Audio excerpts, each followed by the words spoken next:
சிறப்பு இயக்கம் என்ற முறையில் தீபாவளி பண்டிகை, பொங்கல் பண்டிகைக்கு கூட நீங்க கோயம்பேட்டில் அல்லது மாட்டுத்தாவணையில் அல்லது எல்லா பேருந்து நிலையங்களிலும் தனியார் பேருந்தை வாடகை அடிப்படையில்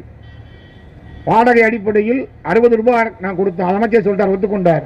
ஒரு கிலோமீட்டருக்கு 60 ரூபாய். ஆனால் இன்றைக்கு நம்முடைய பேருந்து 30 ரூபாய்க்கு ஓடல ஒரு கிலோமீட்டருக்கு. அப்படின்னா தனியாருக்கு 60 ரூபாய் கொடுத்தோன்னு ஒத்துக்கின்றார். ஆனால் 30 ரூபாய் லாபம். ஒரு தனியார் பேருந்துக்கு நம்ம பேருந்து ஓடுனா 30 ரூபாய்க்கு கூட ஓடல. ஆனால் இன்றைக்கு தனியார் பேருந்துக்கு 60 ரூபாய் நம்ம கொடுத்து ஒப்பந்தம் செய்யப்பட்டிருக்கு.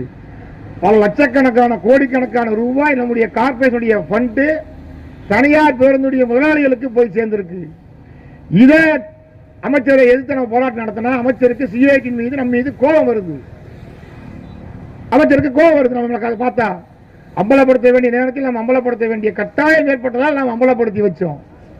அடுத்து இன்றைக்கு தமிழ்நாடு முழுவதும் இருக்கக்கூடிய பராமரிப்பு பிரிவு தொழில்களை, அந்த பராமரிப்பு தொழிலை முற்றிலுமாக தனியார் நிறுவனத்துக்கு டெண்டர் கொடுக்க போறாங்க. டெண்டர் விட்டாச்சு, எல்லா கழகங்களையும் தனியாருக்கு கொடுத்தாச்சு.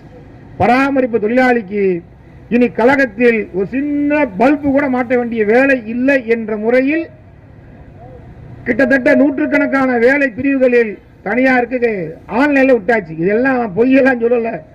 நீங்க ஆன்லைன்ல போய் டிஎன்எஸ்சிசி ஆன்லைன் டெண்டரை எடுத்து ஓபன் பண்ணீங்கன்னா கேண்டீன்ல இருந்து துப்புரவு தொழில இருந்து எந்தெந்த பிரிவுகளில் இந்த அரசாங்கம் கான்ட்ராக்ட் முறைக்கு நாங்க டெண்டர் விட்டுருக்கோம், எத்தனை தனியார் நிறுவனங்கள் அந்த கான்ட்ராக்ட்ல பங்கேற்றிருக்குங்கிற விவரம் எல்லாம் ஆன்லைன்ல டெண்டர்ல தெளிவா தெரியும், குறிப்பிட்டிருக்கு. நான் எம்டி கேட்டா அவர் எம்டி சிரிச்சுக்கிட்டே மழுப்பிட்டு போயிட்டார். போன எம்டி இல்லங்க, அதுக்கு கம்பெனிகள்லாம் வரணும்ல, யார் வருவா, இப்படி எல்லாம் அதிக குறைந்த கூலிக்கு யார் வர்றாங்களோ அவங்களுக்கு தான் டெண்டர் விடப்படும்ல சொல்லிட்டு பார்க்கலாம் அப்படின்னு சொல்லிட்டு போயிட்டார். இன்றைக்கு பல நூற்றுக்கணக்கான வேலைகளில் பிரிவுகளில் தமிழ்நாடு முழுவதும் இருக்கக்கூடிய போக்குவரத்து கழகத்துடைய பராமரிப்பு தொழிலுக்கு டெண்டர் விட்டாச்சு. எனவே நியமனம் இல்லை, இடஒதுக்கீடு முறை என்பது அமலாகவில்லை. நாங்க இப்ப கேட்க விரும்புறோம், மறைந்த குப்புசாமி அவர்கள் கேட்ட கேள்வி இப்ப நாங்க கேட்க விரும்புறோம். இந்த ஆட்சி இருப்பது யாருக்காக?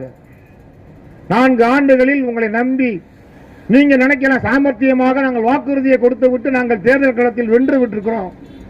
சுருக்கமா சொன்னா உங்களை ஏமாத்தி வாக்க வாங்கிட்டோம்.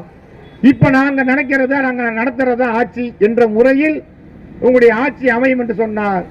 நிச்சயமாக தொழிலாளி வர்க்கம் அதை வேடிக்கையெல்லாம் பார்த்துக்கிட்டுலாம் இருக்காது. போராட்ட களத்தில் தொழிலாளருடைய உரிமைகளை பறிக்கக்கூடிய அது எந்த ஆட்சியாக இருந்தாலும் அந்த ஆட்சிக்கு எதிராக செங்கோடு இயக்கங்கள், தொழிலாளி வர்க்க இயக்கங்கள் நிச்சயமாக போராட்ட களத்தில் நாங்கள் குதிப்போம்.